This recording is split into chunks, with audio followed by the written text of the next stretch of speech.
치아를 살리는 마지막 치료가 치근단 절제술이에요. 그래서 이렇게 신경치료가 되어 있는데 여드름이 나고 고름이 잡혔다고 해서 무조건 뿌리끝을 잘라내는 술식을 하는 게 아니라고 말씀을 드렸어요. 치근단 절제술을 하기 전에 재신경치료를 할 수 있으면 재신경치료를 하는 게 원칙이다.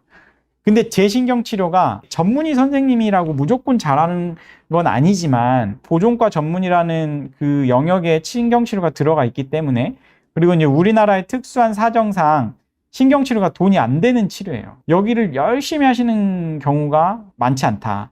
하지만 제가 장담하건대 이 보철물을 비싼 비용을 주고 아무리 비싼 거 여기를 1000만 원짜리 보철물을 하더라도 이 내부에 대해서 신경치료 제대로 못 받았다고 하면은 100% 문제 생겨요. 이 보철물은 뜯어내야 돼요. 그래서 기초공사격인 신경치료를 잘 받는 게 굉장히 중요하다. 어쨌든 이 환자분 같은 경우에도 앞니에 뿌리 염증이 자꾸 생기는데 잇몸에 고름주머니가 생겼는데 타치과에서는 치아 뿌리를 잘라내든지 임플란트 하라고 했어요. 왜냐면 성공률이 높지 않기 때문에 라고 이제 이야기를 하는 거예요. 제가 보니까 일단 신경치료가 잘 된 것처럼 보이지만, 그리고 이제 여긴 잘 안 보이겠지만 치아 뿌리에 기둥도 박혀 있어요. 크라운의 이 경계 부위에 약간 들떠 있는 느낌이 있죠. 그래서 이제 이 들떠 있는 느낌으로 얼마든지 충치균이나 세균들이 들어가서 여기 뿌리 끝에 문제가 생길 가능성이 있단 말이에요. 그래서 저는 원칙대로 과거에 치료된 거를 뜯어내고 다 드러내기로 했어요. 그래서 다 드러내 봤더니 크라운 내부가 엄청 지저분하죠. 그러니까 환자분들이 이거를 뜯어낼 때 고약한 냄새를 보고 깜짝 놀라시는 분들이 있어요. 아, 내 입안에 이렇게 지저분한 게 들어있었다고?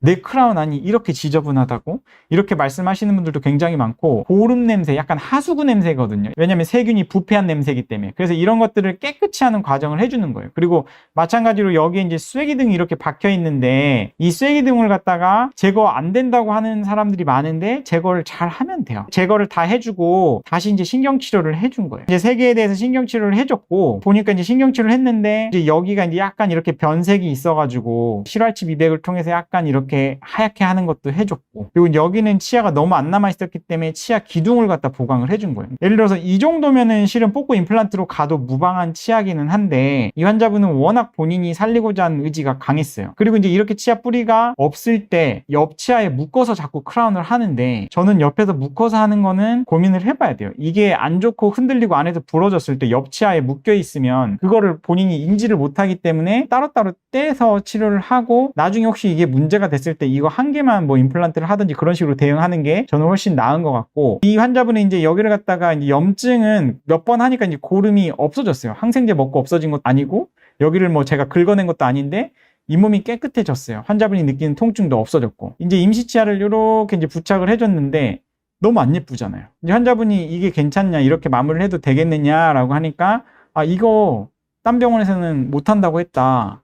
이거 어떻게 해결할 방법이 있느냐라고 하는 거예요. 그래서 제가 이제 이 주변의 치아들이 조금씩 이제 틀어져 있기 때문에 제가 치아 교정에 대한 게 관심이 있으시면 이거를 이제 교정적으로 당겨서 천천히 한번 내려보면 주변의 조직들이 같이 이제 따라 내려오는 경우들이 많거든요. 그래서 교정적으로 한번 해보자고 말씀을 드리고 치아 교정을 진행을 먼저 한 거예요. 진행을 다 하고 난 다음에 요거를 갖다가 다시 이제 크라운을 한 건데, 이제 요렇게 해가지고 치료 전 상태, 치료 후 상태, 요렇게 마무리가 된 거예요. 그래서 이 환자분은 뿌리 쪽에 나던 여드름도 해결이 됐고, 이렇게 안 예뻤던 크라운이 예뻐졌죠.